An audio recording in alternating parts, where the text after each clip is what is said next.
આજ સાંજે ફરીને થોડાક વિચારોથી આરંભ કરીશું. જે પ્રમાણે આપણે જોયા છે પ્રાર્થનાની ઉપર ઘણા બધા બાબતો આપણે લાસ્ટ ટાઈમ જોઈ ગયા. જે ગઈ વખત એક બાબત આપણે જોઈ હતી કે પ્રભુ ઈસુ ખ્રિસ્તે એ પ્રમાણે કહ્યું કે પ્રાર્થના કરો. કેમ? જાગતા રહો અને પ્રાર્થના કરો કે તમે પરીક્ષણમાં ના પડો. કારણ કે આત્મા તો દેહ તમારો દુર્બળ છે પણ આત્મા તમારો પ્રબળ છે. તમારો જે આત્મા છે તે શક્તિમાન છે એ રીતે, અને તમારો શરીર જે છે તે એટલું બધું શક્તિમાન નથી, એ થાકી જાય છે. માટે પ્રભુએ કહ્યું કે તમે પ્રાર્થના કરો. તો જો આપણે પ્રાર્થના કરતા નથી તો આપણે પરીક્ષણોની ઉપર સામનો કે જય પામી શકતા નથી. પરંતુ સાથે સાથે એક ત્યાં બીજી પણ વાત લખવામાં આવી છે. તેણે કહ્યું કે જાગતા રહો અને પ્રાર્થના કરો કે તમે પરીક્ષણમાં ન પડો. પ્રાર્થના આપણને જાગૃત રાખે છે. પ્રેયર આપણને અલર્ટ રાખે છે. શું કરે છે? અલર્ટ, જાગૃત રાખે છે. અને જાગૃત હોવાના કારણે આપણે પરીક્ષણમાં પડતા નથી. રાત્રિનો સમય છે. જ્યારે પ્રભુ ઈસુ ખ્રિસ્ત આ પૃથ્વી છોડીને ગયા ત્યારથી રાતનો આરંભ થયો છે. પ્રભુ જ્યારે જગતમાં હતા ત્યારે એણે કહ્યું કે હમણાં દાડો છે પણ રાત આવી રહી છે. જ્યારે પ્રભુ ગયા ત્યાર પછી જેટલો પણ સમય પૃથ્વી ઉપર અત્યારે છે, it is a dark night, ભયંકર અંધકારનો સમય ચાલી રહ્યો છે. અત્યારનો જે સમય છે શું છે? રાત્રિનો સમય છે. માટે વાલા પ્રભુ થેસલોનિકના પત્રમાં કહે છે કે રાત ઘણી ગઈ છે ને દાડો હવે સૂર્ય ઉગવાની તૈયારીમાં છે, પો ફાટવાની તૈયારીમાં છે. એટલે આપણો પ્રભુ હવે આવવાની બહુ નજીક છે. છેલ્લો સમય જે સવારનો છે તે અત્યારે ચાલી રહ્યો છે. બટ ઇમ્પોર્ટન્ટ શું છે? બી અલર્ટ. શું કહે છે? જાગૃત રહો, જાગતા રહો. કારણ કે તે ઘડી અને તે દિવસ આપણને ખબર નથી. માટે પ્રાર્થના કરવાના માટે અથવા જાગૃત રહેવાના માટે આપણે પ્રાર્થનાની જરૂર છે. અને પ્રાર્થના કરવા દ્વારા આપણે જાગૃત રહીએ છીએ તો જાગૃત રહેવાના કારણે આપણે પરીક્ષણની ઉપર આપણે જય પામીએ છીએ. મેં લાસ્ટ ટાઈમ જ કીધું જો તમે ઘણા પરીક્ષણોથી ગૂંચવાયેલા છો અને ઘેરાયેલા છો, ડુ પ્રે. બહુ સ્કિલ વાપરવાની જરૂર નથી, બહુ હુનર વાપરવાની જરૂર નથી, પોતાની આવડત કે પોતાની શક્તિ વાપરવાની જરૂર નથી પરીક્ષણોની ઉપર જય પામવાના માટે. બુદ્ધિ વાપરવાની જરૂર નથી, આવડત વાપરવાની જરૂર નથી, બળ વાપરવાની જરૂર નથી, હોશિયારી વાપરવાની જરૂર નથી. નો, જસ્ટ ડુ પ્રે. પ્રાર્થના કરો અને તમે એના ઉપર જયવાન થશો. આપણા પ્રભુએ એ પ્રમાણે કર્યું છે વાલાઓ. જેણે પ્રાર્થના કરી માટે તે જયવાન થયો. તેણે આખી રાત પ્રાર્થનામાં કરી. તે પણ થાકેલો હતો, શિષ્યોની જેમ તે પણ થાકેલો હતો, શિષ્યો પણ થાકેલા હતા. બટ તેઓ તેની સાથે એક ઘડી પ્રાર્થના કરી શક્યા નહીં. જ્યારે તે પ્રાર્થના કરતો હતો આપણો પ્રભુ, ત્યારે જાણીએ છીએ કે તેણે પિત્તરના માટે પણ પ્રાર્થના કરી. અને એણે પિત્તરને કહ્યું હતું કે શેતાને ઘઉંની પેટે ચાળવાને સારું તને માંગ્યા, પણ પિત્તર મેં તારા માટે પ્રાર્થના કરી છે. તો જેઓ જાગે છે તેઓ પ્રાર્થના કરે છે, ન કેવળ પોતાના માટે કે પોતે તેઓ સ્થિર રહે, પોતે તેઓ પરીક્ષણની ઉપર જયવાન થાય, પરંતુ તેઓ બીજાઓને માટે પણ પ્રાર્થના કરે છે.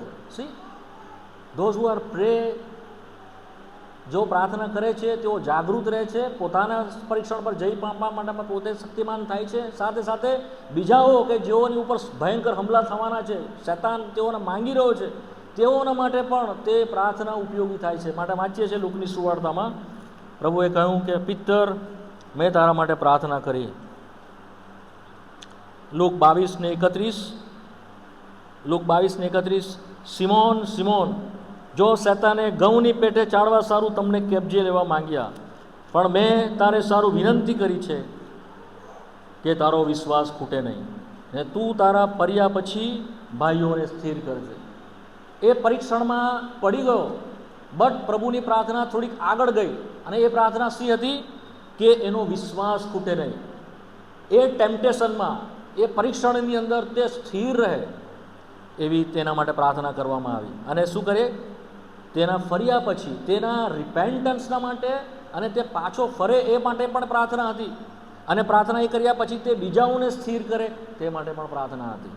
તો વાલાઓ હંમેશા યાદ રાખજો, આપણો પ્રભુ એટલા માટે નથી કે તમારા પર દુઃખ નહીં આવે, તમારા માટે પરીક્ષણ નહીં આવે, તમારી ઉપર તકલીફનો ભારા નહીં આવે.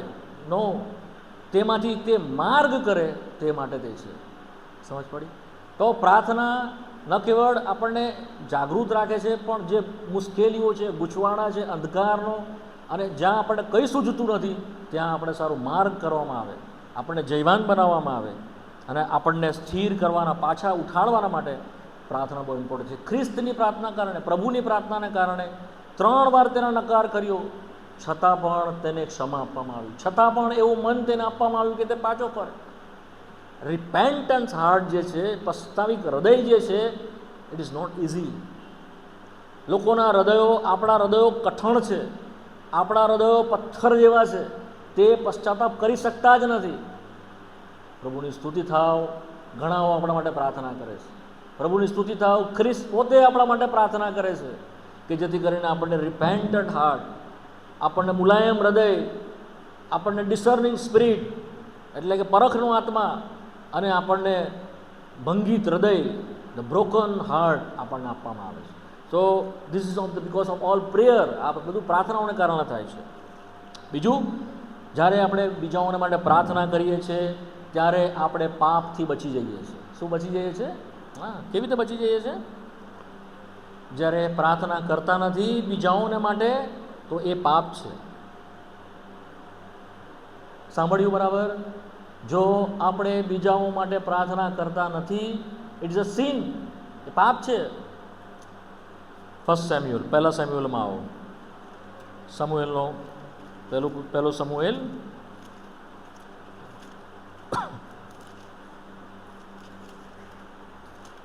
તેનો 11મો અધ્યાય, 12મો અધ્યાય, 23મી કલમ. વળી મારા વિશે પૂછો તો તમારે વાસ્તે પ્રાર્થના કરવાનું મૂકી દેવાનું પાપ યહોવાની વિરુદ્ધ હું કરું એમ ન થાઓ. હા, પણ સારે તથા ખરે માર્ગે હું તમને કહેવીશ. હા, મારા વિશે પૂછો તો તમારે વાસ્તે પ્રાર્થના કરવાનું મૂકી દેવાનું પાપ યહોવાની વિરુદ્ધ હું કરું એમ ન થાવ. આ સમુએલ કહે છે. જ્યારે ઇસ્રાયેલે રાજા માંગ્યો ત્યારે પ્રભુ બહુ ક્રોધિત થયો. તેમ છતાં તેઓના માટે દયા, તેઓના માટે કૃપા સમુએલે માંગી. હે બાપ, તેઓને માફ કર. હે પ્રભુ, તેઓને માફ કર. તેઓ જાણતા નથી કે તેઓ પોતાના માટે શું માંગી રહ્યા છે. અને એ પ્રાર્થના દ્વારા પ્રભુએ તેઓને ક્ષમા આપી. વાલાઓ, it is a big sin પ્રભુની દ્રષ્ટિમાં હતું કે જ્યારે તેઓએ સૌથી પહેલાં રાજા માંગ્યો. રાજા માંગવું એ નહોતું, ખોટું નહોતું, બટ દેવને, પ્રભુને રાજા તરીકે નકારવો તે મોટું પાપ હતું. તો જ્યારે પ્રાર્થના માણસ કરે છે, ન કેવળ પોતે જાગૃત રહે છે, પોતે પરીક્ષણથી બચી જાય છે, બીજાઓને માટે સહાય કરે છે, પરંતુ એ ભયંકર પાપો કે જેનો જવાબ માંગશે પ્રભુ એક દિવસ. શા માટે તે પહેલાંના માટે પ્રાર્થના કરી નહીં? શા માટે તે પહેલાંને મુલાકાત લીધી નહીં? શા માટે તે પહેલાંને ઉઠાવ્યો નહીં? બટ સ્ટાર્ટિંગ શેનાથી થાય છે? શરૂઆત શેનાથી થાય છે? પ્રાર્થના. સો એ આદત પાડો વાલાઓ. તમારા પડોશીના માટે પ્રાર્થના કરો, તમારા મા બાપના માટે પ્રાર્થના કરો. જો તેઓ ઉદ્ધાર નથી પામ્યા, તમારા ભાઈ બહેન કે જેઓ તારણ નથી પામ્યા, પ્રાર્થના કરો. તમારા પડોશીના માટે કરો, તમારા ગામના માટે કરો, તમારા મંડળીમાં જેઓ પ્રભુથી દૂર જેઓ માટે પ્રાર્થના કરો. This is our duty. એ આપણી ફરજ છે, વિશ્વાસીના માટે અપાયેલી ફરજ છે. તો આ થોડીક વાતોથી આજ સાંજે આપણે શરૂઆત કરી. જોકે જેમ જેમ પ્રભુનો આત્મા પ્રગટ કરશે તે ઘણી બધી વાતો આવી તો હું તમારી સાથે વહેંચતો જઈશ. આજ સાંજે કેવી રીતે પ્રભુ આપણી પ્રાર્થના, શા માટે પ્રભુ આપણી પ્રાર્થનાને સાંભળે છે અને શા માટે પ્રભુ આપણી પ્રાર્થના નથી સાંભળતો, તેની ઉપર થોડુંક મનન કરવાના છે. જોકે આમાંથી ઘણો બધો ભાગ આપણે લાસ્ટ ટાઈમ પણ જોઈ ગયા છે, માટે જેટલું આપણને જોવાશે એટલું જોવા માટે આપણે પ્રયત્ન કરીશું. તો શા માટે પ્રભુ આપણી પ્રાર્થનાને સાંભળે છે અને શા માટે પ્રભુ આપણી પ્રાર્થનાને અવગણી નાખે છે? એ પહેલાં એ જાણવું જોઈએ કે વિશ્વાસીઓની પ્રાર્થના પ્રભુ સાંભળે છે. કોની પ્રાર્થના સાંભળે છે? વિશ્વાસીઓની પ્રાર્થના સાંભળે છે. કારણ કે વિશ્વાસીઓને ભાગને હક આપવામાં આવ્યો છે કે તેઓ દેવને અબ્બા બાપ એમ કહીને હાથ મારે. તેઓને ઈસુ ખ્રિસ્તનું નામ આપવામાં આવ્યું છે કે તેઓ તેના નામમાં પ્રાર્થના કરે. અવિશ્વાસીઓ પ્રાર્થના કરતા નથી, પ્રાર્થના કરી શકતા નથી, માટે તેઓની તો પ્રાર્થના સંભળાતી નથી. પરંતુ આ જે બે ભાગ છે કે કોનું સંભળાય છે અને કોનું નથી સંભળાતું, તે વિશ્વાસીઓના માટે જ છે. એટલા માટે ગેરસમજ કરશો નહીં. જો અવિશ્વાસીઓ છે તેઓને આ બે ભાગમાંથી કશું લાગતું ઓળખતું નથી, પરંતુ વિશ્વાસી જે છે તેને આ બે ભાગ લાગે છે. એનો અર્થ કે વિશ્વાસીના માટે પણ પ્રભુ કોઈ વાર પ્રાર્થના સાંભળે છે અને કોઈ વાર પ્રભુ પ્રાર્થના નથી સાંભળતું. So it's clear? તમે સ્પષ્ટ થાય છે હું જે કહું છું? તો વોઇસ ચેક કરજે આનો. હા, તો વિશ્વાસીની પ્રાર્થના પ્રભુ સાંભળે પણ છે અને પ્રભુ વિશ્વાસીની પ્રાર્થના નથી પણ સાંભળતો. શા માટે પ્રભુ પ્રાર્થના સાંભળે છે? અને શા માટે પ્રભુ પ્રાર્થના નથી સાંભળતો? સૌથી પહેલાં તો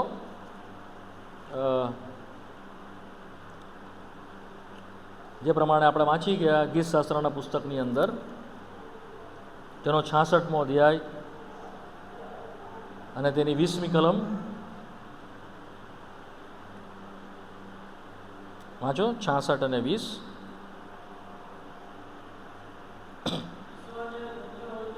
હા હા, મારી પર કૃપા અટકાવી નથી. ઈશ્વરને ધન્ય છે કે જેણે મારી પ્રાર્થનાની અવગણના કરી નથી અને તેણે મારા પરની કૃપા અટકાવી નથી. દેવે એની આગળની કલમ 19મી કલમ. હા, તેણે મારી પ્રાર્થના પર કામ ધર્યું છે. આ દાઉદ કે છે તેઓની પ્રાર્થના સંભળાય છે કે જેઓ ન્યાયી છે. કોણ છે? જેઓ ન્યાયી છે તેઓની પ્રાર્થના સાંભળવામાં આવે છે. ગીતશાસ્ત્ર તેનો 34મો અધ્યાય તેની 17મી કલમ વાંચો, કોઈને મળે તો. ગીતશાસ્ત્ર 34 અને 17.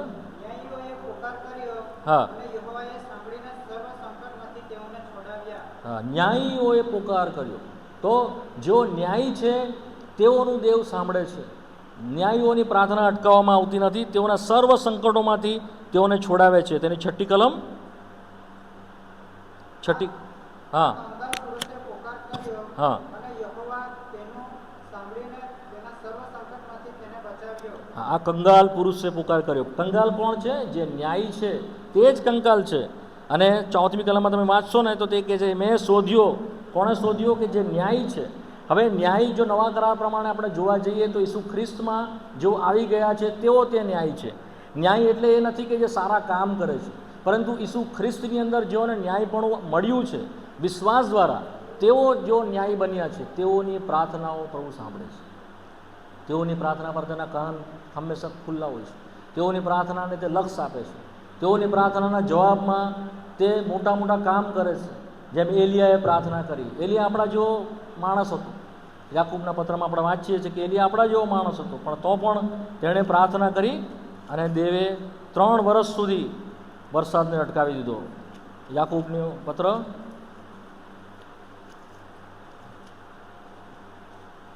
5મો અધ્યાય 17મી કલમ. એલિયા સ્વભાવે આપણા જેવો માણસ હતો, હા પણ વરસાદ ન વરસે તેવી તેને પ્રાર્થના હા. કરીને વિનંતી કરી અને 3.5 વર્ષ સુધી પૃથ્વી પર વરસાદ વરસ્યો નહીં. હા, ન્યાયી માણસની પ્રાર્થના પરિણામે બહુ સાર્થક હોય છે. એલિયા જેવો એલિયા આકાશને બંધ કરી શકતો હતો. માણસ હતો, આકાશને ખોલી શકતો હતો. આપણે મૂસાની પ્રાર્થના સાંભળીએ છીએ. એણે પ્રાર્થના કરી અને પ્રાર્થનાની અંદર સમુદ્રના 2 ભાગ એણે કરી નાખ્યા. તેણે પણ ઘણા એવા ચમત્કારો જે કર્યા મિસર દેશની અંદર તે પ્રાર્થનાથી તેણે કર્યા. તેણે દેવને હાંક મારી અને તે થયું. વારંવાર ફારૂન તેને બોલાવતો કે જઈને પ્રાર્થના કર કે આ બધું અટકી જાય, આમાંથી પ્રભુ આપણે છોડાવી દે. વારે વારે તે દેવને હાંક મારતો અને પ્રાર્થના કરતો અને છુટકારો આપવામાં આવતો. ઇબ્રાહીમને આપણે જોઈએ છીએ કે તે ન્યાયી હતો અને તેની પ્રાર્થના જ્યારે થઈ તો સદોમ અને ગોમોરામાંથી બચાવી લેવામાં આવ્યો લોટને, because of the prayer of Ibrahim. જો ઇબ્રાહીમ પ્રાર્થના નહીં કરતે સદોમ ગોમોરામાં કદી પણ બચવાના માટે લોટને કોઈ ચાન્સ નહોતો કે તે ત્યાંથી બચે. બટ પ્રભુની કૃપા તેના પર થઈ બિકોઝ ઓફ ઇબ્રાહીમની પ્રાર્થના. આપણે જોઈએ છીએ કે ઇબ્રાહીમે જ્યારે પ્રાર્થના કરી તે તેની આગળ ઊભો રહ્યો. એનો અર્થ શું છે કે જ્યારે આપણે પ્રાર્થના કરીએ છીએ ત્યારે આપણે દેવની આગળ થોભીએ છીએ, દેવની આગળ ઊભા રહીએ છીએ. We stand before the almighty God. એની આગળ ઊભા રહેવું, એની આગળ થોભવું અદ્ભુત છે વાલાઓ. હુ વી આર, આપણે કોણ છે? We R his ambassador. આપણે તેના રાજદૂત છે. એ આપણને હક આપવામાં આવ્યો છે કે જો આપણે તેની પાસે જઈને ઊભા રહીએ, જો આપણે તેની પાસે થોભીએ અને આપણે તેને હાંક મારીએ, પ્રાર્થનાના જવાબમાં દેવ મોટા મોટા કામ કરે છે. તો જ્યારે કેમ પ્રભુ પ્રાર્થનાને સાંભળતો નથી તે પણ થોડું થોડું સાથે સાથે જોતા જઈશું બંને, એટલે આપણને ક્લિયર પણ થતું જાય. પહેલાં જ મેં તમને ગઈ વખતે જ કહ્યું હતું કે જો પ્રાર્થના કરતા નથી તેઓની માટે પ્રાર્થના સાંભળવાનો કોઈ અવકાશ નથી. યાકૂબનો પત્ર તેનો 5મો અધ્યાય 4થો અધ્યાય 2જી કલમ. યાકૂબ 4:2 ઝડપથી જોઈ જઈશું, કારણ કે ઘણી બધી વાત છે ને સમય આપણી પાસે ઓછો છે. તમે તમે કોઈ ઈચ્છા રાખો છો પણ તે તૃપ્ત થતી નથી. તમે હત્યા કરો છો અને લોભ રાખો છો હા. પણ કંઈ મેળવી શકતા નથી. હા તમે લડાઈ ઝઘડો કરો છો હા. પણ તમારી પાસે કંઈ નથી. હા. કેમ કે તમે માંગતા નથી. હા, કેમ કે તમે માંગતા નથી. આટલો ભાગ આપણે માંગતા નથી માટે આપણને મળતું નથી. માથીની સુવાર્તાના 7મા અધ્યાયમાં આપણે વાંચીએ છીએ, માંગો તો તમને મળશે. માથી 7:7 7:7 વાંચો. માથી 7:7 વાંચો ઝડપથી. હા હા.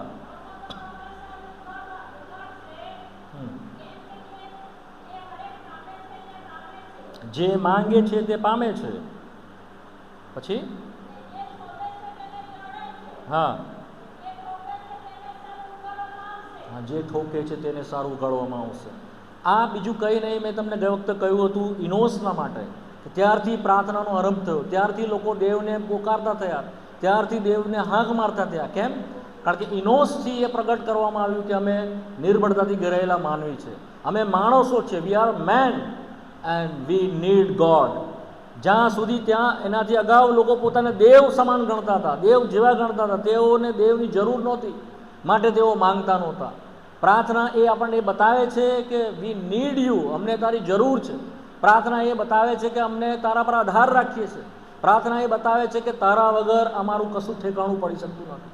એ જ વાત આપણે વાંચીએ છીએ યોહાનની સુવાર્તાના 15મા અધ્યાય, મારાથી નિરાળા રહીને તમે કંઈ કરી શકતા નથી. તો પ્રાર્થના એ બતાવે છે કે અમને તારી જરૂર છે પ્રભુ, માટે આપણે માંગો, શરમાવ નહીં. કોઈ પણ વસ્તુ માટે પ્રભુની આગળ આપણે મનને ખોલો. જે પ્રમાણે આપણે હન્નાને જોઈએ છીએ, તે મનમાં દુઃખી હતી, કોઈને કહી શકતી નહોતી, પણ પોતાનું હૃદય તેની આગળ ઠાલવતી હતી અને તે દેવની આગળ પોકારતી હતી અથવા બૂમ પાડતી હતી. એલી સમજી શક્યો નહીં, અને એલીએ એને કહ્યું કે શું તે મદ્યપાન કર્યું છે? શું તે આ સવારના પોરમાં તે કશું પીધું છે? સમજી શક્યો નહીં એલી. તારે એણે કહ્યું કે હું પીધેલી નથી, પણ હું મારા દેવની આગળ પોતાનું મન ઠાલવું છું. આપણે આપણું મન ઠાલવીએ છીએ, ધેટ ઇઝ ધ પ્રેયર. તો પ્રભુ કહે છે કે માંગો તમને મળશે. જો માંગતા નથી તેઓ પામતા નથી. The first thing. સેકન્ડલી, જેઓ વિશ્વાસ કરતા નથી તેઓને પણ પડતું નથી. યાકૂબનો પત્ર તેનો 1 અધ્યાય 6-7 કલમ. યાકૂબ 1:6-7 વાંચો. યાકૂબનો પત્ર 226 નંબરના પાના ઉપર નવા કરારમાં. પરંતુ કંઈ પણ સંદેહ રાખ્યા વગર વિશ્વાસથી માંગો. હા. કેમ કે જે કોઈ સંદેહ રાખે છે તે પવનથી ઉછળતા તથા અફડાતા સમુદ્રના મોજા જેવો છે. હા. એવા માણસને પ્રભુ તરફથી તેને કંઈ મળશે એવું ન ધારવું. હા, એવા માણસને પ્રભુ તરફથી કંઈ પણ મળશે એવું એણે ધારવું નહીં. કેમ નહીં ધારવું? કે સંદેહ રાખ્યા વગર વિશ્વાસથી માંગવું. વિશ્વાસ વગર એ આપણે જે માંગીએ છીએ પવનથી ઉછળતા અફડાતા સમુદ્રના મોજા જેવો છે, જે ઘોંઘાટ કરે છે. ઘણા લોકો પ્રાર્થનાની અંદર પુષ્કળ અવાજ કરે છે, ઘોંઘાટ કરે છે, but they do not have faith. તેઓની પાસે વિશ્વાસ હોતો નથી. તેઓ વિશ્વાસ કેવો હોવો જોઈએ ખબર તમને? કે તમને મળી ગયું છે. માર્કની સુવાર્તા, જ્યારે આપણે એ પ્રમાણે પ્રાર્થના કરીએ છીએ કે પ્રભુ અમને મળી ગયું છે, તો એ વિશ્વાસને પ્રભુ વધારે માન આપે છે, અને એ વિશ્વાસના આધારે પ્રભુ આપણા માટે કરે છે. જો માર્કની સુવાર્તા તેનો 11મો અધ્યાય 24મી કલમ. માર્ક 11:24. એ માટે હું તમને કહું છું કે હા. પ્રાર્થના કરતા જે સર્વ તમે માંગો છો હા. તે અમે પામ્યા છીએ એવો વિશ્વાસ રાખો. હા, જે કંઈ તમે માંગો છો તે અમે પામ્યા છે એવો વિશ્વાસ રાખો. એટલે મતલબ શું છે? કે તમે પ્રાર્થનામાં જ એવું સમજી જાઓ, એવો વિશ્વાસ રાખો કે તમને મળી ગયું છે. સમજ પડી? ડાઉટ લાવો ને. વિશ્વાસ માટે કહેવામાં આવે છે તમારામાં રાઈના દાણા જેટલો વિશ્વાસ. રાઈનો દાણો કેટલો સ્મોલ છે, કેટલો નાનો છે? એનો અર્થ શું ખબર છે? આપણી પાસે એટલો પણ વિશ્વાસ નથી. કારણ કે એટલો વિશ્વાસ હોય તો તમે પહાડને કહેશો સમુદ્રમાં નંખાઈ જાય તો નંખાશે, તમારું માનશે. પણ આટલો વિશ્વાસ પણ આપણો નથી. તેમ છતાં આપણા આટલા વિશ્વાસ, એનાથી બી નાના વિશ્વાસને પ્રભુ માન આપે છે. એનાથી બી નાના વિશ્વાસને પ્રભુ માન આપે છે.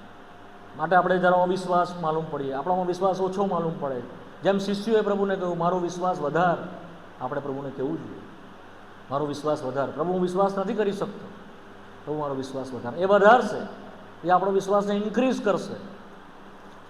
માથીની સુવાર્તા તેને 21મો અધ્યાય 22મી કલમ. અને જે કંઈ તમે વિશ્વાસ રાખીને પ્રાર્થનામાં માંગશો હા. તે સગળું તમે પામશો. જે કંઈ તમે પ્રાર્થનામાં આ વિશ્વાસ રાખીને માંગશો તે તમને પામશો. વિશ્વાસ વગરની પ્રાર્થના વાલાઓ પ્રભુને ગમતી જ નથી, અથવા તો તેની તરફ તેના કાન ઉગાડા જ નથી, અથવા તો તે સ્વીકારી શકતો જ નથી. કેમ?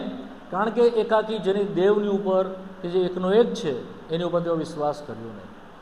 તેની પાસે જેઓ આવે છે, વિશ્વાસની અર્થ શું છે? કે તે છે. શું છે વિશ્વાસનો અર્થ? તે છે. હિબ્રુઓનો પત્ર તેનો 11મો અધ્યાય, હિબ્રુઓનો પત્ર તેનો 11મો અધ્યાય 6ઠી કલમ. પણ વિશ્વાસ વગર દેવને પ્રસન્ન કરવો એ બનતું નથી. હા, કેમ કે દેવની પાસે જે કોઈ આવે જે આવે તેણે તે છે, હા તે છે. અને જેઓ ખંતથી તેને શોધે છે હા તેમને તે ફળ આપે છે. હા એવો વિશ્વાસ કરવો જોઈએ. હા, એ છે અને એની પાસેથી હું જે માંગુ છું તે મને મળશે એવો વિશ્વાસ આપણે કરવો જોઈએ.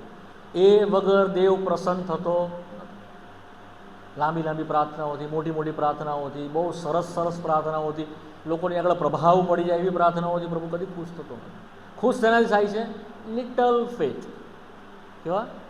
સાદો સરળ સાદો નાનો વિશ્વાસ તે છે, અને મેં જે કંઈ તેની પાસે માંગ્યું છે તે મને આપશે. જ્યારે આવો આપણે વિશ્વાસ રાખીએ છીએ વાલાઓ, ત્યારે આપણી પ્રાર્થનાઓને સાંભળવામાં આવે છે.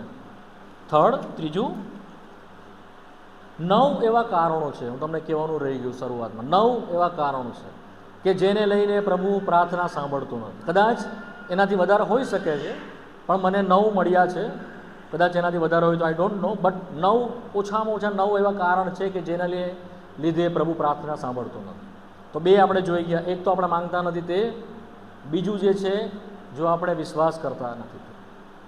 જનરલી પોઈન્ટ પર મને મેસેજ આપવાનો ગમતો નથી, 6 પોઈન્ટ, 7 પોઈન્ટ, 5 પોઈન્ટ, બિકોઝ કારણ કે આપણે દેવના વચનને કે દેવના વિચારોને કદી પણ બાંધી શકતા નથી કે આટલા જ, એ એના કરતાં વધારે હોય. માટે પણ જે 9 મેં તમને કહ્યા એના કરતાં વધારે પણ હોઈ શકે છે. એનીવે, ત્રીજું છે ગીતશાસ્ત્ર 66. ગીતશાસ્ત્રનું પુસ્તક તેનો 66મો અધ્યાય તેની 18મી કલમ. વાંચો ઝડપથી. ગીતશાસ્ત્ર 66 ને 18. જો હું મારા હૃદયમાં ભૂંડાઈ કરવાનો ઈરાદો રાખું હા, તો પ્રભુ મારું સાંભળે જ નહીં.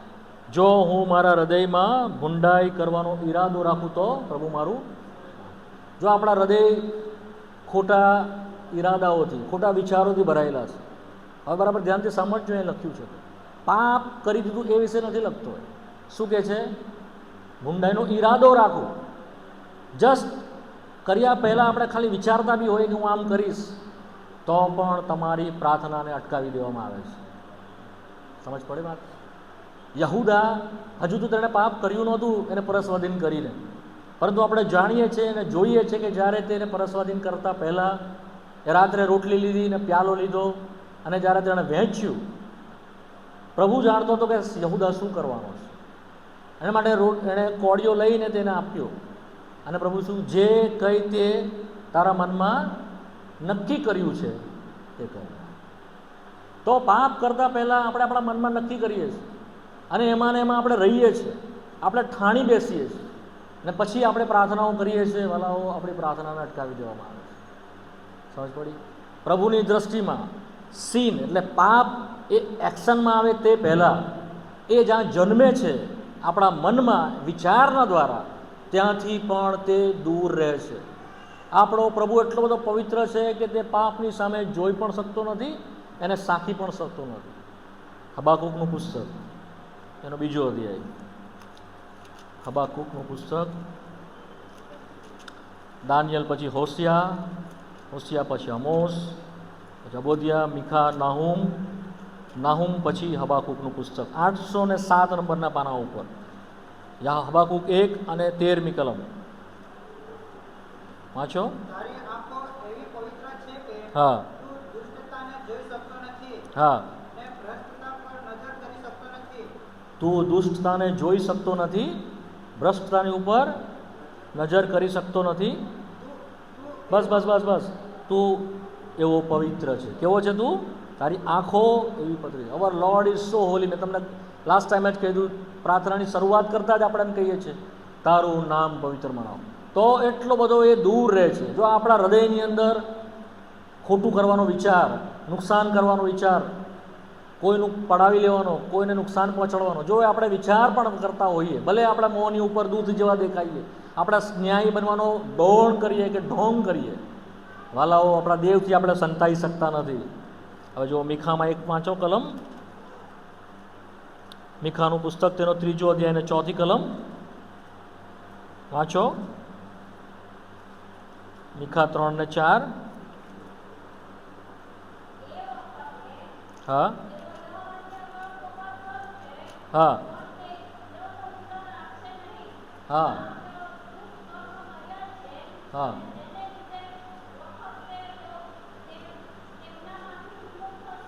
હા હા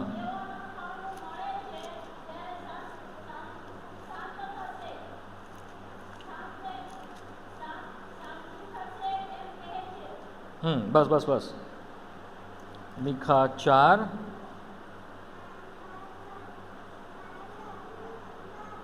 તે તારે પાપથી ભરાયેલા આપણા હૃદયો, દુષ્ટતાથી ભરાયેલા હૃદયો અને તેની તરફ આપણે મીટ માંડી રહેલા હૃદયો પ્રભુની આગળ પ્રાર્થના કરી શકતા પણ નથી. ઘણી બધી વખત તમે અનુભવ કર્યો હશે, પાપમાં રચેલા આપણા હૃદયો પ્રાર્થના કરવાના માટે ઈચ્છા ધરાવતા નથી. આપણે પ્રભુ પાસે જઈ શકતા નથી. મુખ પરની શર્મિંદગી અથવા શરમ આપણને લાગતી હોય છે એની ઉપસ્થિતિમાં જતા માટે. આપણે કાપીએ છીએ તેની ઉપસ્થિતિમાં જતી વખતે. યશાયામાં આવો, તેનો 49મો અધ્યાય, 59મો અધ્યાય અને તેની 2જી કલમ. બિકોઝ વાંચો, ત્યાં લખ્યું છે. હા હા એ ભિન્નતા કરી દે છે. પછી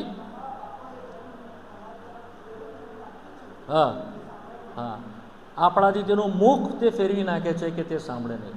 આપણે વિશ્વાસી હોવા છતાં, તેના દીકરા હોવા છતાં, તે પ્રેમાળ પ્રભુ હોવા છતાં આપણે તેના બાપ કહીને હાંક મારીએ ત્યારે તે પોતાનું મુખને ફેરવી લે છે.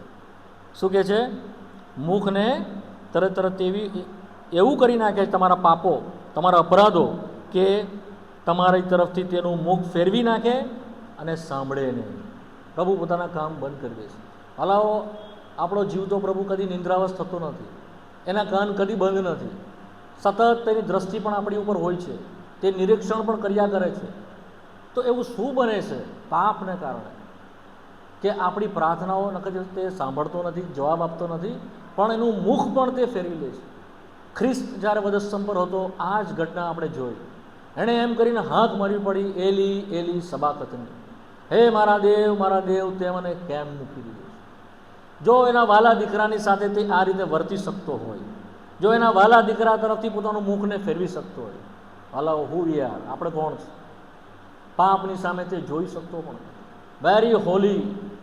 માટે યશાયાના 6 અધ્યાયમાં વાંચીએ છીએ, પવિત્ર પવિત્ર પવિત્ર એવો દેવ છે જેની આગળ સરાફીમાં દૂતો રાત દિવસ, ડે એન્ડ નાઇટ, સદા સર્વકાળ એ પ્રમાણે ગાતા અને કહેતા થાકતા નથી કે તું પવિત્ર છે, પવિત્ર છે. સૈન્યોનો જીવતો જાગતો દેવ. વાલાઓ, આપણે વિશે સમજતા જ નથી અને આપણને ખબર પણ નથી. એની સંપૂર્ણ અન્ડરસ્ટેન્ડિંગ જે હોલીનેસ છે એ આપણને ત્યારે જ ખબર પડશે કે જ્યારે એ જગ્યાએ એની જે સમક્ષતા જે છે, ઇન હિઝ પ્રેઝન્સમાં આપણે પોતાને જોઈશું અથવા જાણીશું, ત્યારે જ આપણને ખબર પડશે કે આપણે કેવા હતા અને આવો અદ્ભુત આપણો પ્રભુ. તો આ ત્રીજું હતું. હવે આવી જઈએ હઝીકીએલના પુસ્તકમાં.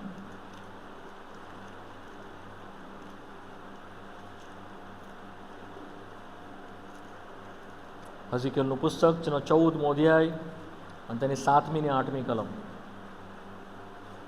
કેમ કે ઇઝરાયલ લોકનો તથા ઇઝરાયલમાં રહેનાર પરદેશીઓ માનો દરેક માણસ જે મારાથી વિમુખ થઈને પોતાની મૂર્તિઓને પોતાના હૃદયમાં સંગ્રહી રાખતો હશે ને પોતાની દુષ્ટતા રૂપી ઠેસ પોતાની આગળ મૂકીને પ્રબોધક પાસે મારી વિશે પૂછવા આવશે તેને હું યહોવા પંડે ઉત્તર આપીશ.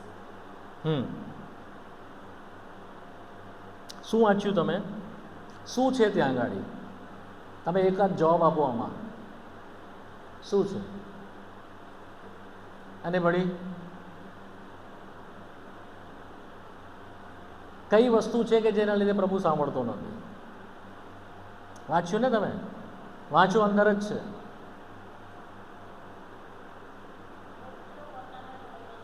Very good. મૂર્તિઓ શું છે? હા, આઈડલ. શું કહે છે? તે પોતાના હૃદયમાં સંગ્રહી રાખતો હશે. પછી શું કહે છે? તે પોતાની દૃષ્ટારૂપી ઠેસ પોતાની આગળ મૂકશે. ઠોકરનું કારણ અથવા તે પોતાની જે દુષ્ટતા છે તે સામે મૂકશે. તો તેવા પ્રબોધક જ્યારે જશે પ્રબોધન માટે, મારી પાસે પૂછવા આવશે, તેને હું પંડે ઉત્તર આપીશ. તેનેથી મારું મુખ અડવું રહેશે. 8મી કલમ. હું મારું મુખ તે માણસની વિરુદ્ધ રાખીશ. હા. ને તેને ચિહ્ન તરીકે તથા વહીવટ તરીકે અચંબારૂપ કરીશ. હા. ને તેને હું મારા લોકોમાંથી કાપી નાખીશ. હા. ત્યારે તમે જાણશો કે હું યહોવા છું. ત્યારે તમે જાણશો કે હું યહોવા છું. મારું મુખ તે માણસની વિરુદ્ધ રાખીશ. જેઓ મૂર્તિઓ પોતાના હૃદયની અંદર લઈને ફરે છે, જેઓ મૂર્તિઓ પોતાના હૃદયની અંદર એટલે હદે વધારે છે કે તેઓની પ્રાર્થના સાંભળતો બંધ થઈ જાય છે. What is the idol is? મૂર્તિ શું છે વાલાઓ? જે દેવને મળવો જોઈએ માન, જે દેવને મળવો જોઈએ મહિમા, તે એનાથી લઈને કોઈ બીજું લઈ જઈ શકે છે. મૂર્તિઓ એટલે એ નહીં કે જે પથ્થરની છે, કોરેલી મૂર્તિઓ, એટલું જ નહીં. મૂર્તિઓ ખાલી એટલી જ વસ્તુ નથી કે જે આપણે જગતના દેવ દેવીઓ જેવો બનાવી નાખ્યા તે, પણ હરેક વસ્તુ જે આપણા હૃદયમાં દેવની જગ્યા લઈ લે છે તે મૂર્તિ છે. શું છે મૂર્તિ? હરેક વસ્તુ કે જે દેવની જગ્યા આપણા હૃદયમાંથી લઈ લે છે, આપણા મોં પરથી લઈ લે છે, આપણી આંખ પરથી લઈ લે છે, આપણા હાથોથી, આપણા પગોમાંથી લઈ લે છે. જે સ્થાન દેવને મળવું જોઈએ, જે માન દેવને મળવું જોઈએ, જે આદર દેવને મળવું જોઈએ, તે નહીં મળવાના બદલે કોઈ વ્યક્તિને મળે. કોઈ વ્યક્તિ હોય આપણા હૃદયમાં કે જે પ્રભુ કરતાં આપણા માટે મોટું થઈ જાય. કોઈ વસ્તુ હોય આપણા હૃદયમાં જે પ્રભુ કરતાં મોટું થઈ જાય. કોઈ એવી બાબત હોય, એમ્બિશન્સ, અથવા કોઈ બનવાની એવી ઝંખના, અથવા તો કોઈ એક માંડી નાખેલી આપણી રીત કે નીતિ કે રીતિ રિવાજ, કંઈ પણ વસ્તુ કે જે દેવ છે તેના કરતાં ઉપર છે, દેવ કરતાં વધારે છે, તો તે દેવનું સ્થાન આપણી પાસેથી લઈ લે છે. એવી દરેક મૂર્તિઓ વાલાઓ દેવને કંટાળો ઉપજાવે છે. અબોમિનેશન કહેવામાં આવે છે. દેવને કંટાળારૂપ છે દરેક મૂર્તિઓ, તેને એનાથી કંટાળો આવે છે. તો વાલાઓ આપણા હૃદયની અંદર જ્યારે કોઈ વ્યક્તિ એવું સ્થાન લઈ લે છે કે જે દેવનું મહિમા ચોરી જાય છે, કોઈ એવી બાબત વધારે પડતી આપણા જીવનમાં આવી જાય છે, તો એ આપણું દેવનું સ્થાન લઈ લે છે, તો પ્રભુ આપણું સાંભળતો બંધ થઈ જાય છે, આપણી પ્રાર્થના અટકાવવા માંડે છે. તો આ બધા કારણો છે. જો તમારી પ્રાર્થના નથી સંભળાતી, તમારી પ્રાર્થનાનો જવાબ પ્રભુ નથી આપી રહ્યો, તો ચેક ધીસ. આ બધા કારણો છે વાળા. સૌથી પહેલાં જોઈ ગયા આપણા માંગતા નથી, બીજું જોઈ ગયા વિશ્વાસની કમી, ત્રીજું જોઈ ગયા આપણા હૃદયમાં રહેલું પાપ, ચોથું છે આપણા હૃદયમાં રહેલી મૂર્તિ. હવે કોલોસીના પત્રની અંદર 3જા અધ્યાયની 1લી કે 2જી કલમમાં થી 4થી કલમ સુધી કંઈક વાત લખવામાં આવી છે. ત્યાં આગળ 4થી કલમમાં લખે છે કે મૂર્તિઓ જે છે તે પાપની સાથે સરખાવવામાં આવી છે. 5મી કલમમાં કોલોસી 3:5.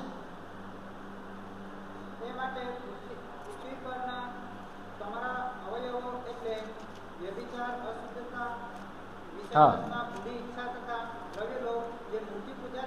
હા હા, તેઓને મારી નાખો. એ લોકો, એ વસ્તુ જે આપણા હૃદયમાં રહેલી મૂર્તિ પૂજા જે છે, ધીમે ધીમે ધીમે ધીમે આપણામાં અશુદ્ધતા લાવે છે, આપણી અંદર ભ્રષ્ટતા લાવે છે, આપણી અંદર પાપ લાવે છે. પાપ એમને આપણા હૃદયમાં પનપતું નથી, આપણા હૃદયમાં એમ જ બધી જગ્યા રોકતું નથી, જેનું આપણે 3જું રીઝન જોઈ ગયા હતા, પાપને કારણે. પણ શરૂ શેનાથી થાય છે? આઈડિયલ, મૂર્તિથી. શાનેથી શરૂ થાય છે? મૂર્તિથી. ઘણા એવા પાપ જે બહુ નાના દેખાય છે, જેના માટે આપણે બહુ કેરલેસ હોઈએ છીએ. વિશ્વાસીઓ જુઠ્ઠું તો સરળતાથી બોલે છે, બહુ મોટા મોટા પાપ નહીં કરે, આપણે જુઠ્ઠું તો મેં ઘણા બધાને જોયા, બહુ ઇઝીલી તેઓ જુઠ્ઠું બોલે છે અને તેઓને આત્મા ડંકતો પણ નથી. તેઓને એવું લાગતું પણ નથી કે મેં પાપ કર્યું છે. એવી જુઠ્ઠાઈ. જ્યાં પ્રકટીકરણના 21મા અધ્યાયમાં નરકમાં જેઓનો ભાગ છે તેમાં સૌથી પહેલું નામ આપાયું સર્વ જુઠ્ઠાઓનો ભાગ એ અગ્નિની ખાઈમાં છે. સર્વ જુઠ્ઠાઓ ત્યાંથી શરૂઆત થાય છે. કારણ કે તે કે જે શત્રુ શૈતાન તે સર્વ જુઠ્ઠાઓનો બાપ છે. તે જ્યારે જુઠ્ઠું બોલે છે ત્યારે પોતાથી જ બોલે છે. તો અહીંયા આગળ લખવામાં આવ્યો વ્યભિચાર, અશુદ્ધતા, વિષય વાસના, ભૂંડી ઈચ્છા, દ્રવ્યલોભ, જે મૂર્તિ પૂજા છે તે આપણામાં દેવની જગ્યા અથવા દેવનો માન પણ હરી લે છે. આ બધી વસ્તુઓના કારણે ધીમે ધીમે ધીમે ધીમે પ્રાર્થનાઓ અટકાવવામાં આવે છે. ચોથું જોઈ લઈએ, માથીની સુવાર્તા 21મો અધ્યાય, માર્કની સુવાર્તા 11મો અધ્યાય અને તેની 25મી કલમ. માર્ક 11 ને 25.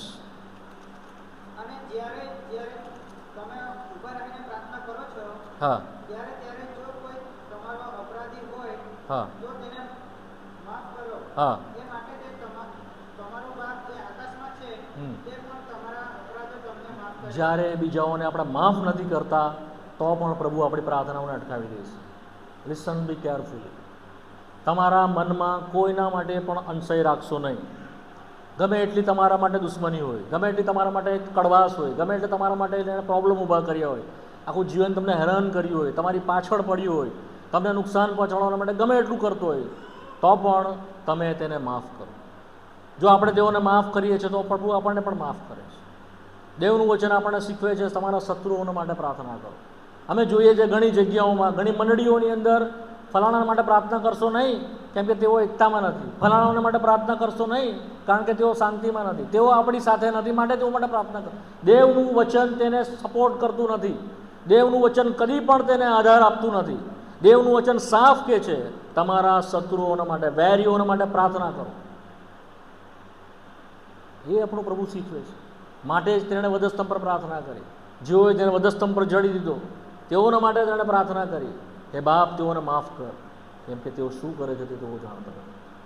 જસ્ટ ઇમેજિન તમને પકડીને કોઈ ખિલ્લા મારે કે મને કોઈ ખિલ્લા મારે, મારા ઉપર માથા ઉપર જોરથી કાંટાનો મુગટ આટલા મોટા મોટા કાંટાવાળો મૂકીને દબાવે, જોરથી લાફા પર લાફા મારે, આખી રાત ખેંચી ખેંચીને ઘસડે, કોરડા મારી મારીને મારા લોહીના છૂટા છૂટા કાઢી નાખે. એટ ધેટ ટાઈમ કુડ વી પ્રે? શું તે સમયે આપણે પ્રાર્થના કરી શકીએ ફોર ધેટ પર્સન? એ જ વ્યક્તિ કે જે આપણને પરસિક્યુટ કરી રહ્યો છે, જે આપણને સતાવી રહ્યો છે. હા, is that easy? No, it is not easy. It is very difficult. But our heavenly father as desire, આપણો સ્વર્ગીય પિતા તે ઈચ્છે છે કે આ પ્રમાણે આપણે હોઈએ. Why? Because he is like that. એ તે છે. પહાડ પરનું જે ભાષણ છે, જે માથીની સુવાર્તાના 7મા અધ્યાયમાં લખવામાં આવ્યું છે, એ બીજું કંઈ નથી. This is the nature of our father. શું છે તે? આપણો પિતાનો સ્વભાવ છે. It is nothing but the nature of our heavenly father. જેમ તમારો આકાશમાંનો બાપ દયાળુ છે તેમ તમે દયાળુ થાઓ. તે આપણે નથી, તે આપણો સ્વભાવ પણ નથી, બટ આપણો પ્રભુ ચાહે છે આપણે માફ કરીએ, માફ કરીએ. એક બીજી વાત કહું, આ પ્રેક્ટિસ કરવી પડે છે. It is not a theory. આ કંઈ કહેવાની વાત નથી, આ કંઈ વાંચવાની વાત નથી, આ કંઈ સ્ટડી કરવાની વાત નથી. It is experience. તમારા માટે શું, મારા માટે બહુ જ અઘરું છે. આપણે બીજાઓને ક્ષમા કરી શકતા નથી. હા, આપણે માફી માંગી શકીએ છીએ. It is easy. આપણે માફી માંગી શકીએ છીએ, બટ આપણે માફ કરી શકતા નથી. ઘણીવાર 5 વર્ષ જૂનું યાદ રાખીએ, ઘણીવાર 10 વર્ષ, ઘણીવાર 15 વર્ષ જૂનું બી ભૂલાતું નથી. અંદર અંદર અંદર એ આપણું બિટરનેસ, કડવાશ વધાર્યા જ કરે છે. આપણા હૃદયો એવા ભારે કરી નાખે છે કે પ્રાર્થના થતી જ નથી એના માટે. મેં બહુ બધાને જોયા, ઘણા બધા જૂના જૂના વિશ્વાસીઓને મેં જોયા, બધું જ કરે છે પણ શત્રુ માટે પ્રાર્થના કરી શકતા નથી. So this is the big sign. Do pray for your enemy.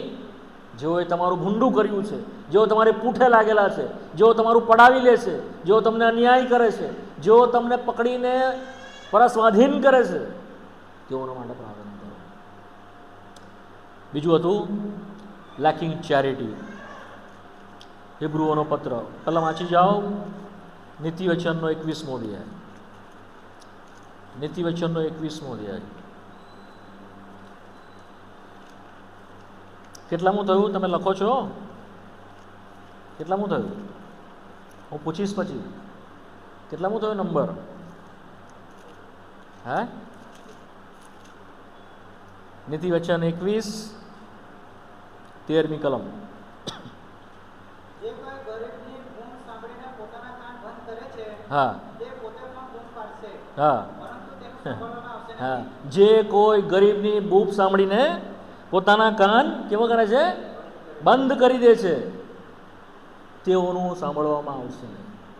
So many time ઘણી બધી વખત બધું ક્લિયર હોય, કોન્શિયસ ક્લિયર હોય, પ્રાર્થના કરતા હોય, પાપ ના હોય, બધું હોય, બટ આ એક નાની વાત છે જે આપણે મિસ કરી જઈએ, ઘણી વાર ચૂકી જઈએ, તેની ઉપર બી આપણો પ્રભુ ધ્યાન આપે છે. વાલાઓ, આપણાથી થતો અન્યાયને પ્રભુ બહુ ધ્યાનથી જુએ છે. તમે એના માટે બેરલેસ બનશો નહીં, કેરલેસ કદી બનશો નહીં. અજાણતા તમે કોઈના હૃદયનો દુખાવો, અજાણતા તમે કોઈને એવી રીતે હાનિ પહોંચાડો અને તેનું સાંભળો નહીં. જ્યારે તે તમારી પાસે આવે, તમારી પાસે મદદને માટે આવે, તમારી પાસે કોઈ વસ્તુની આશા રાખે. ઘણી વખત શું હોય કે નાનો માણસ મોટા ભાઈ પાસે આશા રાખતો હોય, ગરીબ વ્યક્તિ માલદારની પાસે આશા રાખતો હોય છે. માટે ગરીબ વ્યક્તિ એવું વિચારતો હોય છે, અથવા નાનો માણસ એવું વિચારતો હોય છે કે મારે બીજાઓની આશા રાખવાની છે, મારે કોઈનું શા માટે કોઈને આપવાની હોય. See, don't do this. એમ કરશો નહીં. અહીંયા આત્મિક રહસ્ય છે, સમજજો. શેમાં ધન્યતા છે? લેવામાં કે આપવામાં? આપવામાં. આપવામાં ધન્યતા છે. હંમેશા આપનારા થાવ. ભલે તમે ગમે એવા હોવ, ભલે તમે નાના હોવ, ભલે તમારી પાસે ના હોય. યાદ કરો, એક વિધવા કે જે તારે આવી, એની પાસે 2 જ દમડી હતી ખાલી. પ્રભુએ નોંધ લીધી તેની. જાહેરમાં પ્રભુ એને વખાણીને કહ્યું કે તેણે બધા કરતાં વધારે નાખ્યું છે. કેમ? કેમ કે તેની પાસે જે ઓછું હતું એમાંથી તેણે આપ્યું. પુનર્નિયમનો પુસ્તક 15મો અધ્યાય. પુનર્નિયમ 15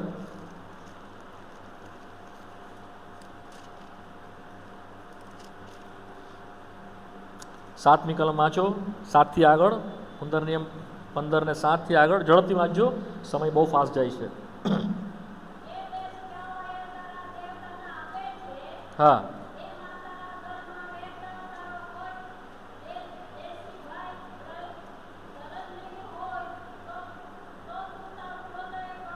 હા, તારું હૃદય કઠણ ન કર જ્યારે કોઈ દરિદ્રી ભાઈ તારી પાસે આવે ત્યારે. પછી હા હા, તારો હાથ બંધ ન કર. પછી હા, તારો હાથ ખુલ્લો કર.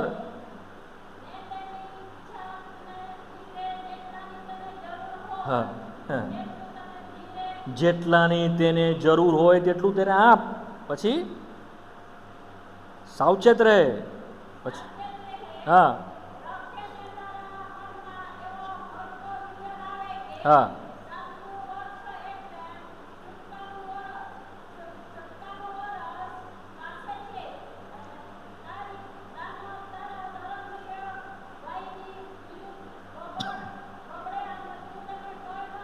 હા, કંઈ ન આપે. યહોવાની આગળ તારી વિરુદ્ધ પોકાર કરે. બી લિસન કેરફુલી. તમે પણ ભાઈ છો ને એ પણ ભાઈ છે, બંને પ્રભુના છે, પણ એ તમારી વિરુદ્ધ પોકાર કરે તો શું થશે? શું થશે? ને એમ તું દોષિત ઠરે. તારે તેને આપવું જ, ને તેને આપતા તારું અંતઃકરણ કચવાય નહીં. કેમ કે એ કૃત્યનો લીધે યહોવા તારો દેવ તારા સર્વ કામમાં ને જે કોઈ કામમાં તું તારો હાથ નાખે છે, હાથમાં લે છે, તેમાં તને આશીર્વાદ દેશે. Many time we think why Lord not blessed us. શા માટે પ્રભુ અમને આશીષ આપતો નથી? શા માટે અમારા ઘર પર અન્નની છત નથી? શા માટે અમારી નોકરી થતી નથી? શા માટે અમને પૈસાની તંગાશ રહે છે? બિકોઝ ઓફ ધેટ આપણે બીજાઓને આપવાનું શીખતા નથી. બીજાઓને વાલાઓ મેં શરૂઆતમાં જ કીધું, જો એ મોટો છે નાનાને આપે એ તો સ્વાભાવિક છે, એ તો આપશે અને કરશે, બટ તમારી પાસે જે છે એનાથી જેઓની પાસે ઓછું છે અથવા જેને ગરજ છે તેને આપતા તારો હાથ પાછો રાખ નહીં, તારું મન કચવાય નહીં, તારું પાસે થોડામાંથી પણ તેને આપ, પ્રભુ તને આશીષ આપશે. શું કહે છે? પ્રભુ તને એ ખૂટવા નહીં દેશે. આપણે તે વિધવાને વિશે વાંચીએ છીએ, જ્યારે એલીસા તેની પાસે ગયો અને તેના ઘરમાં તંગાસ હતી અને એણે આવીને કહ્યું, તારા ઘરમાં શું છે મને આપ. તેણે કહ્યું, મારી પાસે થોડુંક તેલ અને થોડુંક લોટ છે, હવે અમે ખાઈશું ને અમે મરી જઈશું. એલીસાએ તેને કહ્યું કે પહેલાં મને તું આપ, પછી તું ખાજે. તેણે જેટલું હતું તેટલામાંથી બધું જ આપી દીધું. એની પાસે એક જ હતું, એ આપી દીધું. વચનમાં આપણે વાંચીએ છીએ કે તેનું અન્ન ખૂટ્યું નહીં, એ તેલ તેના જે ડબ્બામાં હતું તે ખૂટી ગયું નહીં, એ લોટ ખૂટ્યો નહીં. પુષ્કળ પુષ્કળ પુષ્કળ થોડામાંથી પ્રભુ વધાર્યું. સો આ બધા પ્રિન્સિપલ છે, બેઝિક પ્રેક્ટિકલી જે આપણે શીખવું જોઈએ વાલાઓ. જો આપણી પ્રાર્થના અટકાવવામાં આવી રહી છે, આપણું પ્રભુ નથી સાંભળી રહ્યો, ચેક ઇટ આઉટ, શોધો આ બધું, ધ્યાન કરો આ બધું. હેબ્રુઓનો પત્ર તેનો 13મો અધ્યાય. આપણે હંમેશા ઉદાર બનવું જોઈએ, હંમેશા આપનારા બનવું જોઈએ. લેવા કરતાં આપવામાં વધારે ધન્યતા છે. આ આપણા પ્રભુના શબ્દ છે. આપણા પ્રભુએ કહ્યું, પાઉલે પણ તેને મેન્શન કર્યું કે આપણા પ્રભુએ કીધું છે કે લેવા કરતાં વધારે આપવામાં ધન્યતા છે. વાંચો 13મો અધ્યાય, લેવી 13 અને 15મી કલમ, 16મી કલમ.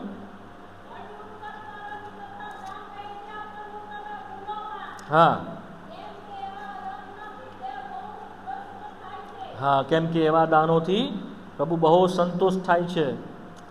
જો બીજી કલમ મને મળે તો હું વંચાવી દઉં તમને. 2 કોરિન્થીના 9મા અધ્યાયમાં છે, વાંચો 7મી કલમ, 9 અને 7. 2 કોરિન્થી 9:7. ઝડપથી.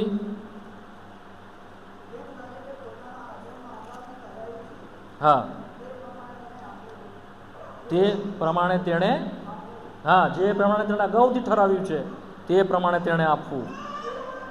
હા હા હા, ખુશીથી આપનારને દેવ ચાહે છે. આપણે કેવા મનથી આપીએ છીએ વાલાઓ? કચવાતા મનથી? કેવા મનથી આપીએ છીએ? પૂરા મનથી આપીએ, જેટલું છે એટલું આપીએ, પ્રભુ એને માન આપશે. યાદ રાખજો, મારા જીવનના અનુભવથી તમને કહું છું, જે વૃદ્ધિ પ્રભુએ મને આપી, જે આ બ્લેસિંગ પ્રભુએ મને આપ્યું, હું હંમેશા આ વાતનું ધ્યાન રાખતો હતો વાલાઓ, હંમેશા. કદી પણ મેં મારો હાથ પાછો રાખ્યો નહીં. કારણ કે તમે જે આપો છો તે તમે કોઈને નહીં પણ તમે દેવને આપો છો. અને તમે, આપણો દેવ કોઈનો પણ દેવાદાર નથી વાલાઓ. બી લિસન, ધ્યાનથી સાંભળજો. તમે એને જેટલું આપશો એના કરતાં વધારે આકાશની બારીઓ ખોલીને તમારાથી સમાવેશ નહીં થઈ જાય એટલું તે આશીષ આપશે. માલાકી 3:11-10 વાંચીએ છીએ આપણે. આપણો પ્રભુ એ ભરપૂરીનો પ્રભુ છે. પરંતુ આપણે કંગાલ અવસ્થા કેમ અનુભવીએ છીએ? કારણ કે આપણે આપવામાં કંગાલતા દેખાડી છે. આપણે આપણી મુઠ્ઠી બંધ કરી દીધી છે, આપણું અંતઃકરણ બંધ કરી દીધું છે. Don't do this. હંમેશા નાનપણથી તમારો જે ભાગ છે આપતા શીખો. જેઓએ તેની અંદર કચાશ કરી અને એક પકડી રાખી તેઓને બહુ નુકસાન થયું. ને પ્રભુ બહુ કઠણ રીતે વર્તે છે, બહુ જ કઠણ રીતે પ્રભુ વર્તે છે. disobeyed to the Lord. જખારિયાનું પુસ્તક તેનો 7મો અધ્યાય 11મી કલમ.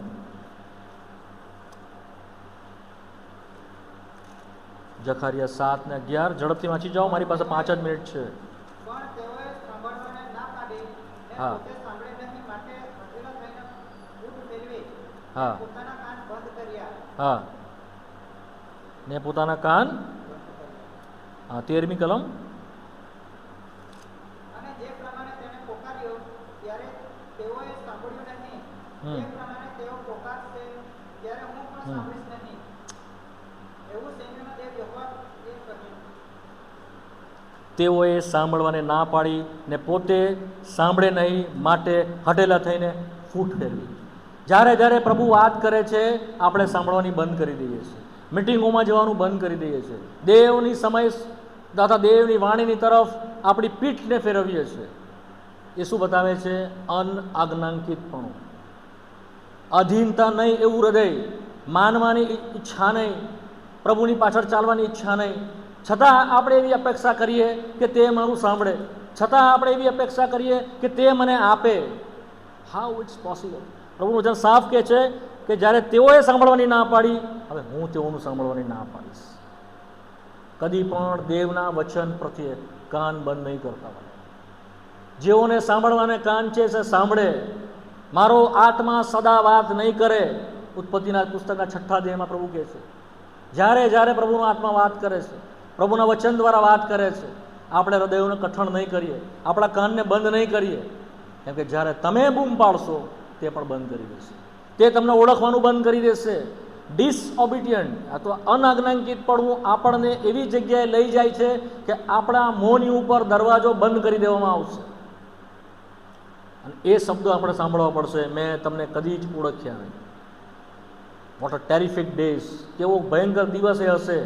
તમે કહેશો મેં તારા નામમાં કામ કર્યા, મોટા કામ કર્યા, ચમત્કાર કર્યા, પ્રભુ અમે તારા નામે પ્રાર્થના કરી, અમે પેલા ગામમાં ગયા, સુવાર્તા આપી, અમે કેટલા ઉપવાસો કર્યા, કેટલું બધું કર્યા. પ્રભુ કહેશે મેં તમને કદી ઓળખ્યા જ નહીં.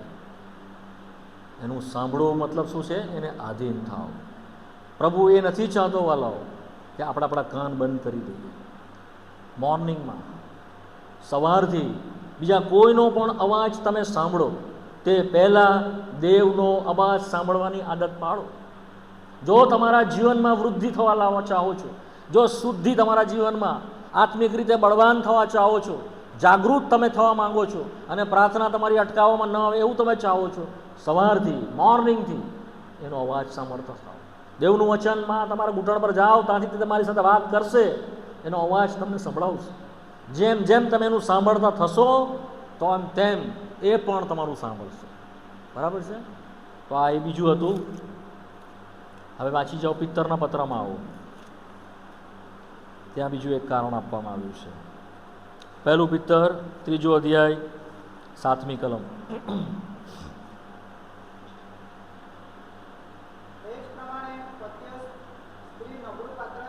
હા હા હા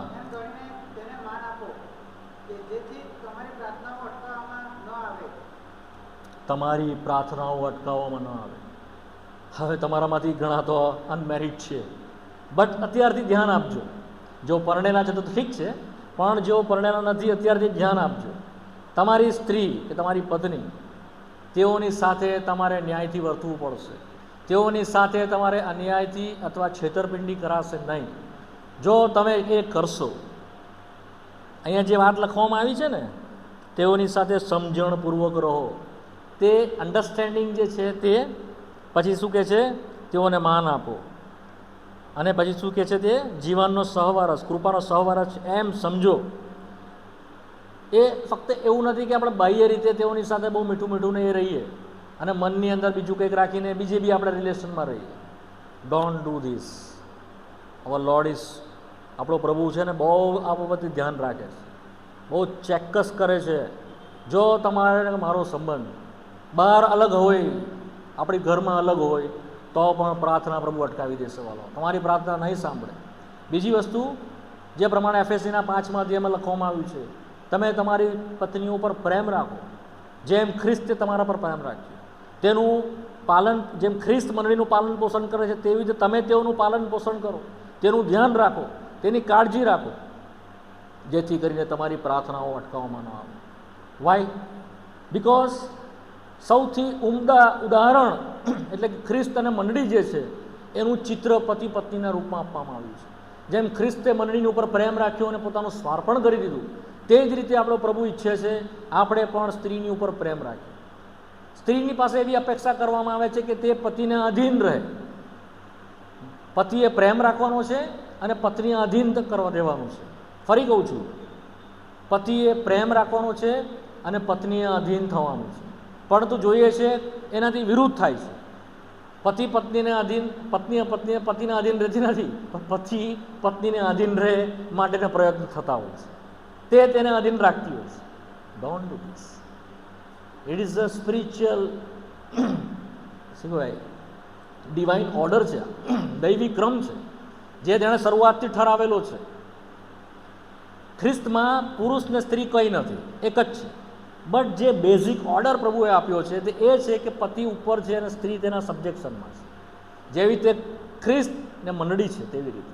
તો જ્યાં સુધી આ ઓર્ડર પૃથ્વી ઉપર પ્રભુએ રાખ્યો છે એ ઓર્ડરમાં આપણે રહેવાનું છે, એ ક્રમમાં આપણે રહેવાનું છે. આપણે એ ક્રમ તોડી શકતા નથી, ક્રમને ઉથાપી શકતા નથી. કેમ? દૈવી ક્રમ છે, દૈવે ઠરાવ્યો છે. આદમ પહેલાં આવ્યો અને સ્ત્રી પછી. આદમ છેતરાયો નહીં પણ સ્ત્રી છેતરાય. માટે લખવામાં આવ્યું કે સ્ત્રી નબળું પાત્ર છે, માટે પુરુષે તેની કાળજી લેવાની છે, પુરુષે તેને આત્મિક સહાય કરવાની છે, પુરુષે તેને પ્રાર્થનામાં ધરી રાખવાની છે, પુરુષે તેને આત્મિક રીતે તેની પાસે વધારે, પત્ની પાસે એક્સપેક્ટ નથી કરવાનું, બટ પતિ પાસેથી સ્પિરિચ્યુઅલ મેચ્યોરિટીની એક્સપેક્ટેશન કરવામાં આવે છે, એને સંભાળવાની એક્સપેક્ટેશન કરવામાં આવે છે, એને પ્રભુમાં સ્થિર કરવાની એક્સપેક્ટેશન કરવામાં આવે છે. સમજાય મારી વાત? સમજાય કે નહીં? તો તમારી પ્રાર્થના અટકાવવામાં નહીં આવશે. તો આ બધી વાતો હતી. બીજી એક વાત જોઈ લઈએ અને પછી બંધ કરી દઈશું. લાસ્ટ યોહાનનો પત્ર 5મો અધ્યાય 14મી કલમ. 1 યોહાન 5 અને 14. તેના વિશે આપણને જે હિંમત છે હા તે એ કે જો આપણે તેની ઈચ્છા પ્રમાણે કંઈ માંગીએ હા તો તે આપણું સાંભળે છે. જો આપણે તેની ઈચ્છા પ્રમાણે કંઈ માંગીએ તો તે આપણું સાંભળે છે. 22મી કલમ, 3 અધ્યાય 22મી કલમ.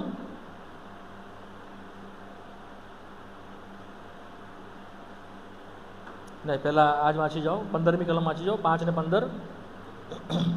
અને જો આપણે જાણીએ કે જે કંઈ આપણે માંગીએ તે સંબંધિત તે આપણું સાંભળે છે તો આપણે તેની પાસે જે માંગ્યું છે તે આપણને મળે છે. એ પણ આપણે જાણીએ છીએ. હા, તેની ઈચ્છા પ્રમાણે માંગતા આપણે શીખવું જોઈએ, તેની ઈચ્છામાં રહેતા આપણે શીખવું જોઈએ. તેની ઈચ્છાની બહાર જ્યારે આપણે માંગીએ છીએ વાલાઓ, પ્રભુ આપી તો દે છે પણ તે આપણને ફાયદાકારક થતો નથી. આપણે ગીતશાસ્ત્રમાં વાંચીએ છીએ તેણે તેની ઈચ્છા પ્રમાણે આપ્યું પણ તેઓને આધ્યાત્મિક નુકસાન થયું. તો વાલાઓ ઘણીવાર આપણે હટ કરીએ છીએ નાના બાળકની જેમ, પ્રભુ મને આપ આપ આપ આપ. પ્રભુ ઘણી વખત પ્રેમમાં, દયામાં, કૃપામાં આપણને આપી દે છે, બટ તે આપણને આધ્યાત્મિક નુકસાન થાય છે. તો હંમેશા કેવું માંગવું જોઈએ? તેની ઈચ્છામાં માંગવું જોઈએ. કેવી રીતે માંગવું જોઈએ? તેની ઈચ્છામાં માંગવું જોઈએ, યોગ્ય રીતે માંગવું જોઈએ. કેવી રીતે માંગવું જોઈએ? યોગ્ય રીતે માંગવું જોઈએ. યાકૂબનો પત્ર 4થો અધ્યાય અને તેની 3જી કલમ. યાકૂબ 4 ને 3. તમે માંગો છો હા તમને મળતું નથી, હા કેમ કે તમે તમારા મોજ શોખ પર ખર્ચી નાખવા ખોટા ઈરાદાથી માંગો છો. હા, તમારા મોજ શોખમાં ખર્ચી નાખવાના ખોટા ઈરાદાથી માંગો. Wrong intention. મોજ શોખની પાછળ તમે માંગશો, પ્રભુ મને બંગલો જોઈએ, મને કાર જોઈએ, મને ગાડી જોઈએ, મને ફલાણું જોઈએ, ઢેકણું. હા, તમારી નીડ હશે, હી વિલ પ્રોવાઈડ, એને કંઈ અશક્ય નથી. પરંતુ આપણે સંતોષી રહેવું જોઈએ જેટલું આપણી પાસે છે ને જેટલું પ્રભુના મનમાં આપણને આપવાનું છે એનાથી. પરંતુ જો આપણે મોજ શોખ પર ખર્ચી નાખવાના માટે માંગશું તો તે આપણું સાંભળશે નહીં. આ શું છે? અયોગ્ય રીતે માંગવું. શું છે? અયોગ્ય રીતે. આપણે હંમેશા યોગ્ય રીતે માંગવું જોઈએ. યોગ્ય રીતે એટલે શું? તેની ઈચ્છામાં માંગવું. બીજું, મોજ શોખ પાછળ ખર્ચી નાખવું ને એવી રીતે નહીં માંગવું. ત્રીજું, આ યોગ્ય રીતે માંગવામાં આ ભાગ છે. માથીની સુવાર્તા 6ઠ્ઠો અધ્યાય, માથીની સુવાર્તા 6ઠ્ઠો અધ્યાય 7મી કલમ. અને તમે પ્રાર્થના કરતા વિદેશીઓની પેટે અમથો લવાનો ન કરો, હા કેમ કે તેઓ ધારે છે કે અમારા ઘણા બોલવાથી અમારું સાંભળવામાં આવશે. હા, ઘણું બોલવાથી અમારું સાંભળવામાં આવશે પણ નહીં સાંભળવામાં આવે. કેમ? અમથો લવારો ન કરો. ઇંગ્લિશમાં છે, મેં લાસ્ટ ટાઈમ પણ તમને કીધેલું હતું, do not repeat it one and one things. એકને એક વાતનું રટણ તમે કર્યા કરો એવી પ્રભુની ઈચ્છા નથી. મેં ઘણું બધું સમજાવેલું કે આપણો પ્રભુ દેવ આકાશમાં છે ને આપણા શબ્દો થોડા હોવા જોઈએ. ઘણી બધી જગ્યાએ આપણે જોઈએ છે શું તેઓ બોલે છે તે ખબર પડતી નથી, શું તેઓ માંગે છે તે બી ખબર પડતી નથી. આપણો પ્રભુ ઈચ્છતો નથી. આપણી વાત સ્પષ્ટ હોવી જોઈએ અને એ મેથડ છે. શું છે? એ રીત છે માંગવાની. તમારા ઘરમાં 5 છોકરા હોય અને તમે ઘરમાં જાઓ અને 5 છોકરા દોડી આવે તમારી પાસે અને પપ્પા પપ્પા પપ્પા પપ્પા 5 જણા આ તમે શું કરો? શું કરો? વન બાય વન શું કહો? એક પછી એક આવો, તું ચૂપ થઈ જા, તું ચૂપ થઈ જા, એક પછી એક બોલો, એક પછી એક બોલો, હો ને? કે બધાને જ બોલવાનું? પપ્પાને કંઈ સમજ પણ નહીં પડે શું કહે છે. So don't do this. Mass prayer it is not scriptural prayer. જે માસ પ્રાર્થના કરવામાં આવે છે તે દેવના વચન પ્રમાણે નથી. સમજ પડી? એ અયોગ્ય રીત છે. માસ પ્રાર્થના દેવના વચનમાં છે જ નહીં. એક પણ ઉદાહરણ તમે મને આપો, એક પણ નથી. માસ પ્રાર્થના એટલે બધા સાથે મળીને પ્રાર્થના કરે તે. સમજ પડી? પ્રાર્થના કેવી રીતે થવી જોઈએ? One by one. કેવી રીતે? એક પછી, જેથી કરીને આપણને સમજ પડે અને આપણે આમીન બોલીએ. જ્યારે બધા સાથે મળીને પ્રાર્થના કરે છે તો ખબર જ નહીં પડે કે શું બોલીએ છીએ. ઇવન એને પણ નથી ખબર પડતી કે હું શું બોલું છું. ઇવન તે કોન્સન્ટ્રેટ બી કરી શકતો નથી, કારણ કે ઘોંઘાટ એટલો બધો હોય છે. આ પણ બોલે, પેલો પણ બોલે, પેલો પણ બોલે, પેલો પણ બોલે. મને ખબર જ નથી કે આ આવ્યું ક્યાંથી આ માસ પ્રેયર. માસ પ્રેયર દેવના વચનમાં નથી. એક પણ રેફરન્સ તમે મને કઢાવો. પરંતુ જેટલી બી પ્રાર્થના તમે સાંભળશો, ચાહે શિષ્યોની હોય, ચાહે પ્રભુની હોય, ચાહે પ્રબોધકોની હોય, બધાની individual one by one prayer છે. શું છે? એક પછી. જૂના કરારમાં નિયમ પ્રભુએ ઠરાવેલો હતો કે જે વારો આવે પછી તેઓએ જવાનું હતું. કેવી રીતે જવાનું હતું? તેઓનો વારો આવે પછી. જ્યારે તેઓનો વારો આવે ત્યારે તેઓએ પોતાનું અર્પણ કરવાનું હતું. તો એ ઓર્ડર છે વાલાઓ. જો લૂકની સુવાર્તા તેનો પહેલો અધ્યાય 8મી 9મી 10મી કલમ. લૂક 1 8 9 10. હવે તે પોતાના વર્ગના વારા પ્રમાણે યાજકનું કામ દેવની આગળ કરતો હતો. હા, વારા પ્રમાણે. પછી એટલામાં યાજકપદના રિવાજ પ્રમાણે પ્રભુના મંદિરમાં જઈને ધૂપ ચડાવવાનો તેનો વારો આવ્યો. તેનો વારો આવ્યો. પછી ધૂપ કરતી વેળાએ હા લોકની આખી સભા બહાર પ્રાર્થના કરતી હતી. હા, બધા બહાર પ્રાર્થના કરતા હતા. But one by one. કેવી રીતે? એનો વારો આવ્યો તારે. કેવી રીતે આવ્યો? બધા જ પ્રાર્થના માટે આવેલા, બધાને જ પ્રાર્થના કરવાની હતી, બટ વન બાય વન. સો આ ઓર્ડર છે. જ્યારે પણ યાજક જતો વન બાય વન, લેવી જતા વન બાય વન, બધા સાથે કૂદી નહોતા પડતા. એ પ્રમાણે કરશો નહીં. પ્રભુની ઈચ્છા નથી. આપણો પ્રભુ શિસ્તનો પ્રભુ છે, ડિસિપ્લિનનો પ્રભુ છે, વ્યવસ્થાનો પ્રભુ છે. 1 કોરિન્થીયના 14મા અધ્યાયમાં. અને લોકો આમીન બોલે એ રીતે સંભળાય અને સમજાય એવી પ્રાર્થના કરો. બરાબર? તો આ યોગ્ય રીત છે. તો યોગ્ય રીત પ્રમાણે જ્યારે પ્રાર્થના કરીએ છીએ ત્યારે આપણી પ્રાર્થનાઓને અટકાવવામાં આવતી નથી. ઈસુ ખ્રિસ્તના નામમાં પ્રાર્થના કરીએ એ પણ યોગ્ય રીત છે. જ્યારે આપણે ઈસુ ખ્રિસ્તના નામમાં પ્રાર્થના કરતા નથી તે પ્રાર્થના માન્ય થતી નથી. એ અયોગ્ય રીત છે. Kindly pre in the name of our lord and saviour Jesus Christ. આપણે પ્રાર્થનામાં કહીએ છીએ પ્રભુ ઈસુ ખ્રિસ્તના નામમાં અમે કરી છે. કોના નામમાં કરી છે આપણે પ્રાર્થના? પ્રભુ ઈસુ ખ્રિસ્તના નામમાં. બીજા કોઈ દ્વારા આપણે બાપ પાસે જઈ શકતા નથી. તો આ અયોગ્ય રીત છે. યોગ્ય રીત શું છે? પ્રભુ ઈસુ ખ્રિસ્તના નામમાં પ્રાર્થના કરીએ. ગણગણાટ કડકડાટથી નહીં, વન બાય વન, વ્યવસ્થિત રીતે સંભળાય એવી, ચોખ્ખી, સંક્ષિપ્ત, ટૂંકી, વ્યવસ્થિત રીતે પ્રાર્થના કરીએ. થર્ડ, આપણા મોજ શોખ ખર્ચી નાખવાથી માંગીએ નહીં. ચોથું, એની ઈચ્છામાં પ્રાર્થના કરીએ. આ શું છે? યોગ્ય રીત પ્રાર્થના.